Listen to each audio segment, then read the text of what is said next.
Good afternoon and welcome back to Universal Studios Hollywood. So I haven't really done a video since the holidays have started here at Universal, but the park is all decked out for Christmas time. Looks great. Christmas time at Universal just isn't my cup of tea. I think it's just a little too busy in the park for me. It gets a little overwhelming at night. Don't get me wrong, that's great for the park. It's great to see all the lights and stuff at night, but it's just way too busy in the plaza for me to go see like the Grinch show or anything. It's way too overwhelming and I can't do crowds like that. So that's why I tend to like Horror Nights a little more than Christmas time here at Universal. Don't get me wrong, it's all beautiful, it's all wonderful. I just, it's not my cup of tea. So I had the chance to see the new Wicked movie in the Universal Theater recently, and I loved the movie. It was really good. It was very true to the original Broadway musical, and I appreciated that they didn't really change too much from the original Broadway musical. It looks like they're setting up for a special event over here in the main hub of Universal. We have these huge LED signs that aren't on right now, but I think they're doing a really nice event tonight or tomorrow. They have lighting rigs set up throughout the park. I didn't notice this until right now, but they have 2 Christmas trees set up right in front of Starbucks. I don't know if they've ever done this in the past, but they look great. Look, we have more LED signs there and there. And now that I think about it, this actually might not be for a special event. It might be for FanFest nights. I don't know. Maybe it's a little too soon. But they have 2 house posters set up. Also over here to the left of the box office, they relocated the lockers to be here. Really weird. They're usually located towards the front of the park. Just made it into the plaza. Plaza's decked out for Grinchmas. We have the iconic tree, but not a whole lot to do. That's my one take on Grinchmas. If it's like a weekday, there isn't a whole lot to do or see during Grinchmas. They have 1 tree lighting. They have 3 showtimes with Cindy Lou. And a no Hoobie Doo Wops, which is like the Whoville choir. Obviously, you could still meet the Grinch and stuff, but I feel like there's just not enough to do for Christmas here at Universal. We don't have many holiday treat offerings at Universal.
Grinchmas is always so much fun.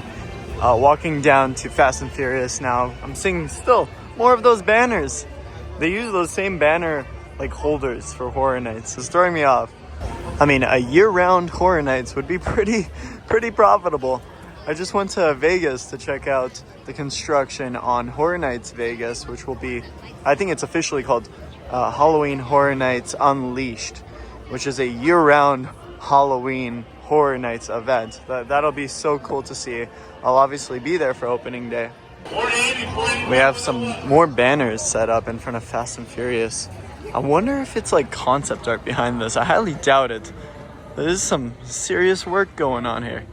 The other day I saw one of these flaps were a little down and it said SpaceX, so I think they're having like a SpaceX event here in the park, or it said presented by SpaceX. Maybe the ride's presented by SpaceX. I highly doubt it. We have another banner set up all the way down there, and they've avoided putting tables in French Street as of now. Looks like they have like a mini bar set up here. Not sure what's going on. What is this? Lights, camera, liftoff. Oh yeah, it is a SpaceX event. Ah, that's so cool. Okay, well that'll be fun. I wish it's something we could attend.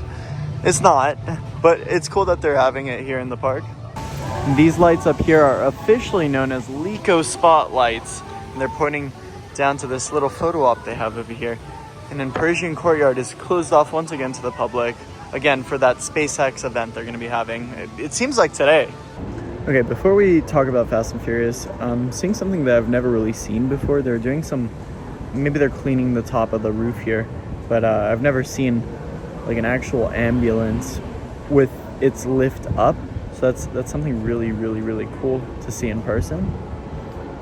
I wonder what they're doing. Was there a fire on top? I highly doubt there was a fire on top. Yeah, probably not. That'd be a little ironic if they had a fire at the firehouse. Here's a nice look onto the extended queue that's being constructed right now for Fast and Furious. There's a bridge over there, and then there's some supports underneath. And I'm pretty sure they're gonna have like a launch tunnel or something going under the queue. That'd be pretty cool. Lots of supports that have been installed since the last time we were here. I think this one over here is our newest support. I might be wrong, but this might be our newest support. Some more work going on for yet another retaining wall here. Oh, this is gonna be interesting. There's a tram going down the hill here.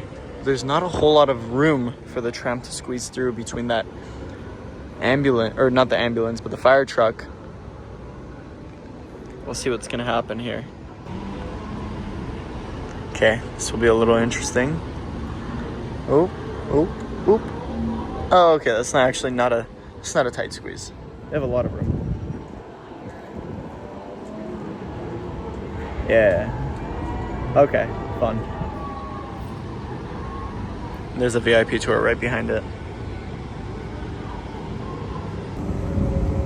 We have some more supports set up back here. They're not installed yet, but they're stationed there because once these coaster footers are ready towards the back half of the project, they can install these supports.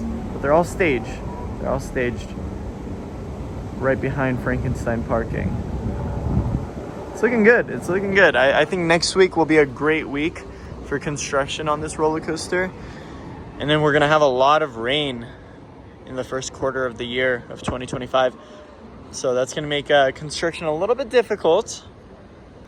But the one change I'm hoping for is that they get rid of the glamour trams. It's not the 60th anniversary anymore as of 2025. So no more glamour trams in 2025, hopefully. I don't hate them. I'm not hating. It just feels a little inconsistent and a little weird to see all these gray modern colors with Jurassic World, seeing the new colors of the sound stages, and then just having a vibrant candy wrapped glamour tram running around the backlot. We have a bit of a traffic jam there with that golf cart. And then there's a food service truck a little bit behind that tram, so the golf cart is going to be stuck there for a second. Oh, be careful. Be careful. Okay. Some more retaining walls set up over here, but I think this will be a launch. This will be a launch section right here. Oh, actually, I think both of these will be launches. Yeah, because there's going to be a crazy element, like a loop. Not a loop, but like an inversion towards the back half of the project. And there's a launch before that happens and a launch after that happens to send you back up the hill. So Universal Hollywood specifically is known for always swapping up their fries at the restaurants. Like Krusty Burger had incredible fries at first, but then they switched them to, I mean, like not the best quality fries. They were seasoned amazingly. More recently, Minion Cafe had like the best fries, the best crinkle cut fries, and they swapped them out to be Minion tater tots. And here they are. They were first introduced at Minion Cafe over in Florida. And now we have them in Hollywood. They used to give a fair amount of French fries with your meal. The prices actually went up. Now they are $16 for this brisket melt. And now you get what? 6 taters here. And then like hardly any barbecue sauce. So I got myself the brisket sandwich, the brisket melt with Minion tater tots and a little bit of barbecue.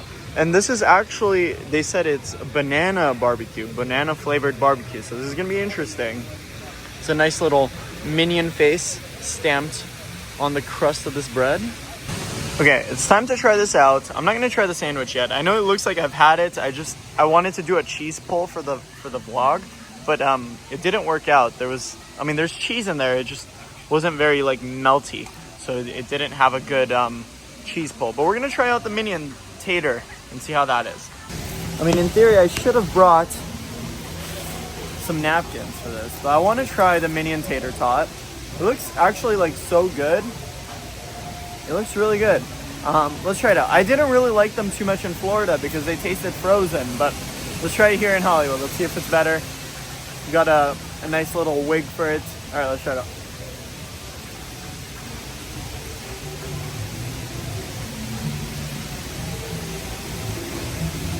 I think I prefer the crinkle cut fries. They're definitely better tasting than the ones in Florida. I think I enjoyed these a lot more than Minion Cafe in Florida. It tastes more like a potato. It's not as satisfying to eat than the crinkle cut fries. Those were great. Actually can't order a side of Minion tater tots, which is so unfortunate. Like, what if you just want fries? You don't have that option. Let's take a bite of the Minion brisket melt that we have in our hands. This looks really good. Try it out. That's good. Yeah, that is really good. I don't know if it's worth 15 bucks, but it tastes amazing. While heading down to the lower lot, we have this huge support that's been placed right by the escalators. This is continuing the course of that track right there. It's gonna go over and under the escalator. You can see these arrows are pointing towards the direction of where the track is gonna go. It's gonna start from up there, go underneath the track. Track continues, goes through an inversion and to the brake run, that final brake run at the end. This is like the craziest coaster element I've ever seen in a theme park. It's so cool that they're gonna be able to pull it off. There's a nice look onto the queue, or underneath the queue. Look at that, yeah, that looks like a launch tunnel. Dang. Very sad sight here. We have dead exposure, completely gone. Consider it dead. And it looks like they are getting ready to chop down some more trees on this right side. There's a bit of an established path going through this section of the hill here. All these trees are probably gonna get knocked down within the next like month or two. We still have no idea what's going on with this side of the project. This could be completely unrelated to the roller coaster, and I feel like that's possible.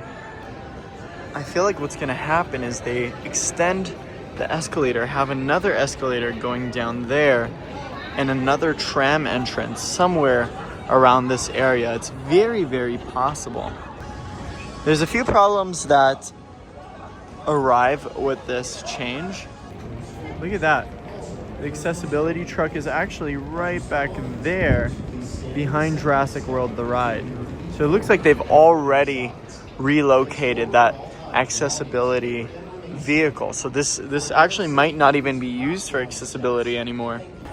But it's possible that they knock down these sound stages as well. This no longer becomes a Horror Nights location. They knock down these buildings, and this turns into one big studio tour loading section. And that opens up opportunity for them to expand the theme park in different locations, like removing Fast and the Furious, that Falls Lake section. That could all be one huge theme park land, or maybe 2 or 3 regular theme park sized lands. And just leading up to it, they could flatten out the terrain. Obviously, they're going to have another hotel where H-Lot is currently located. I think you get the bigger picture here. So simply relocating the studio tour back down to the lower lot makes things so much easier. Now, I don't know if completely destroying this mountain is more efficient than just tearing down these sound stages over here, but their plan is to expand the backlot by adding more sound stages. They're going to be removing the lake where Creature from the Black Lagoon was filmed, so no more lake there. That will instead turn into 4 giant sound stages. It's kind of hard to share where that's going to be, but we have these 4 sound stages over here, 32 and 33. The lake is located right around this area, I believe. Yeah, you can see the water. That will be removed, and they're going to be building more sound stages there within the next 5 years. So this is what we know about their next 5-year plan. Obviously, the roller coaster will be a part of it. They're building 2 new sound stages over there where the Falls Lake is located. Studio tour will be relocated at some point. We have 2 new hotels opening, 3 new security hubs, and the security hubs will be located outside of City Walk, so you no longer have to enter security to get into the theme park. You just have to enter through City Walk, and you don't have to worry about leaving and going back into City Walk and going through security multiple times if you want to dine in City Walk. And we'll see what there is from there. I know Mummy Ride will definitely close at some point within the next 5 years. I give it 3 years max, but once this roller coaster opens, there's no need for a middle tier roller coaster, especially one that's showing its age, one that's been around for over 20 years. There's no need for the Mummy Ride. We have a beast of a coaster here. They can retheme the Mummy Ride to something else. They could probably keep its track or maybe even build a larger coaster in its location. But yeah, this roller coaster is going to be insane.